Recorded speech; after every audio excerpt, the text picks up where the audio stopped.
People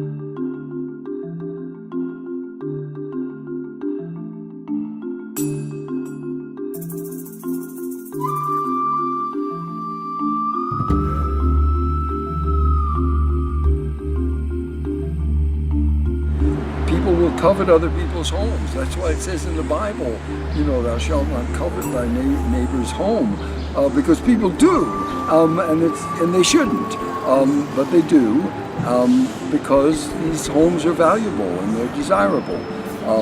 And if you have a home, you don't assume that it's just yours for in perpetuity.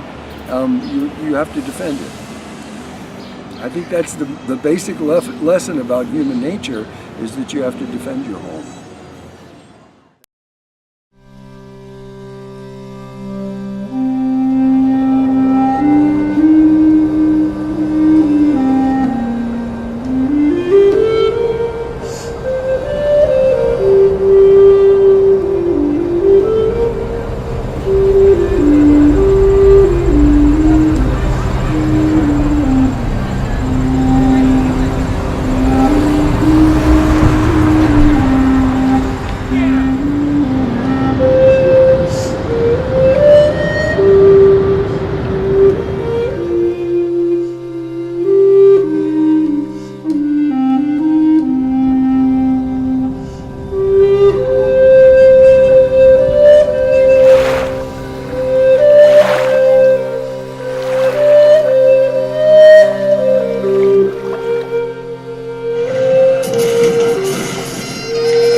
You're the cream in my coffee, you're the salt in my stew. You will always be my necessity, I'd be lost without you. You're the starch in my collar, you're the lace in my shoe.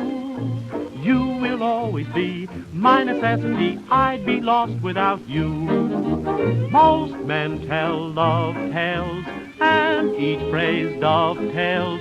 You've heard each known way, this way is my own way. You're the sail of my love boat, you're the captain and crew. You will always be my necessity, I'd be lost without you.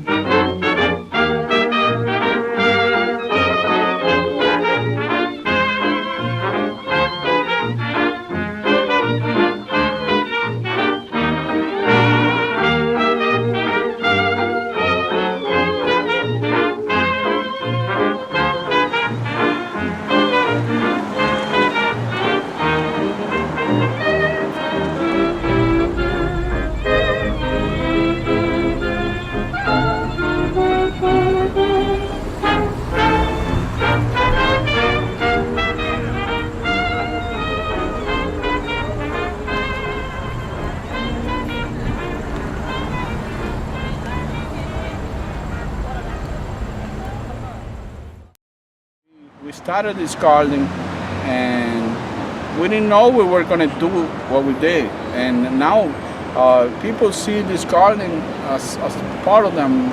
I saw the need to do it because we cannot live in a place where you have a place that you can make it so beautiful and not do something about it.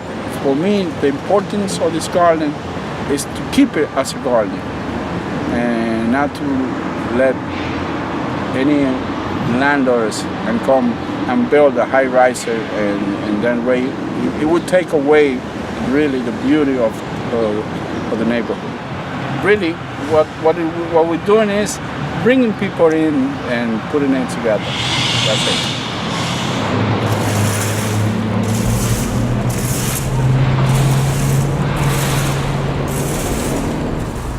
We have seen a lot of funny things, which I don't want to describe.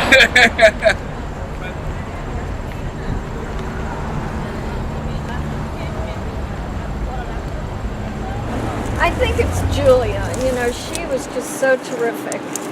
And, you know, even in July, which I thought was kind of an excuse not to garden because it was too hot, she would be in there, she would be doing everything.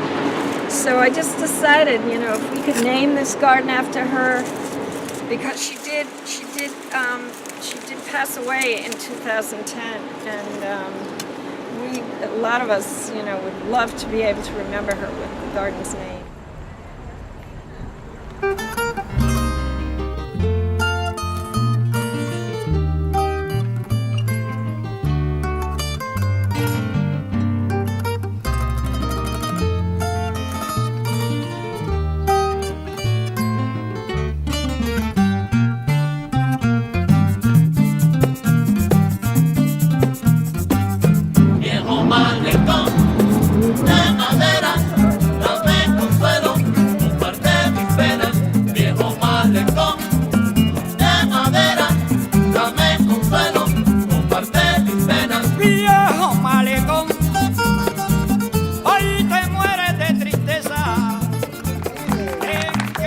I want to welcome everyone. Every neighborhood in New York City is its like own little community in and of itself. And that's why we're holding this event. We want to thank everyone again who organized the evening and all those who have supported us. They're all part of our community, and I hope they continue to be for many years to come. I'm really happy about this because I walk by it all the time, and I'm really proud of the work that you've done, and whatever I can do to make your work easier, you just let me know. So I'm just very delighted to be here and to learn more about your history and some of the ideas and plans you have for the future. I used to own a store called Movie Place, which I know some of you recognize. Some of you Yeah! And that's the only reason Dan asked me to come. And but I became obsessed with the neighborhood very early in life, and I knew that there was a dividing line at 110th Street, not because of a movie with Yaphet Kotto and Anthony Quinn told me so, but because there is natural plateau, and you're on the plateau. You are the plateau people. You live on a plateau north of 110th Street. I didn't have anything to do with the garden. All we did is take over these buildings, and that was back in the summer of 1970. And so by the time the takeover was pretty much complete, 82 families had found themselves in homes that needed a lot of work, and this community came out big time in support.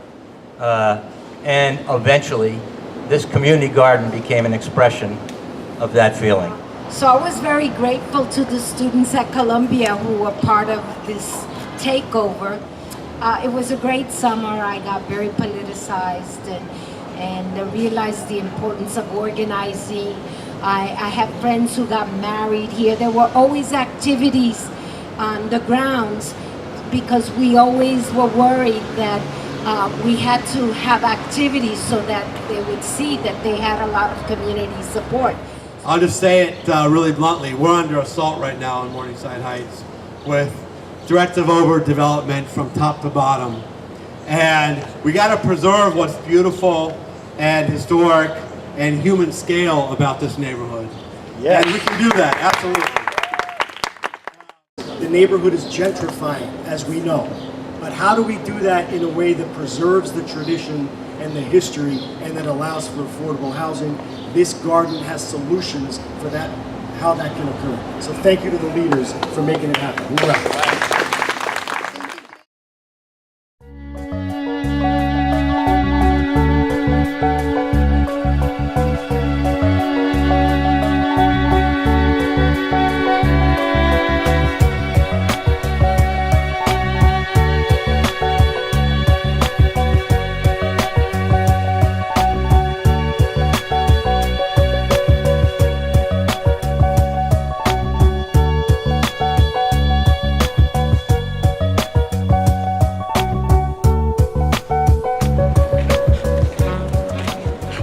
There's a picture of her standing here with all they call it daylilies, I don't know what they call it, in bloom.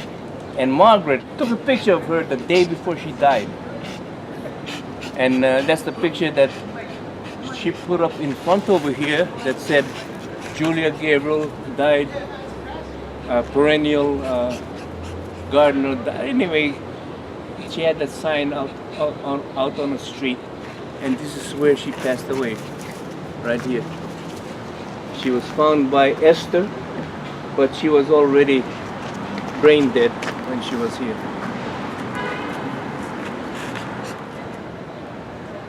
Knowing nothing about gardening, the green stuff all over this place was put in by her and donated by different people.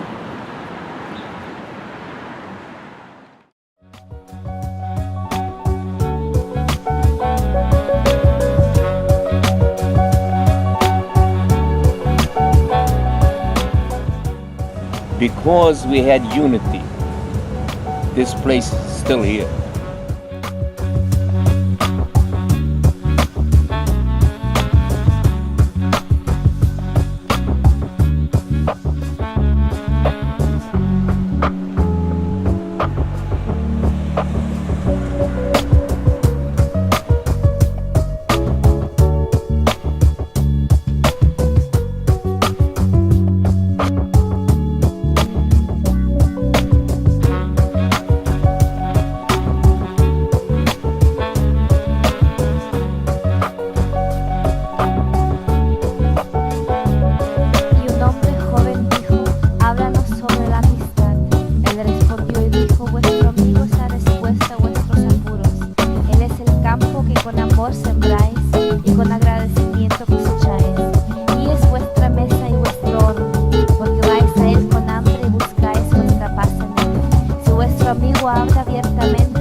Os vais, no lamentáis, pues lo que más queréis en él es en su ausencia probablemente más claro como la montaña vista del valle al escalador le parece. Y la amistad no debe tener más fin que enriquecer el espíritu, porque el amor que otros fines busca, que no sea la revelación de su propio misterio, no es amor, sino una red tendida en la cual solo lo inservible se enreda.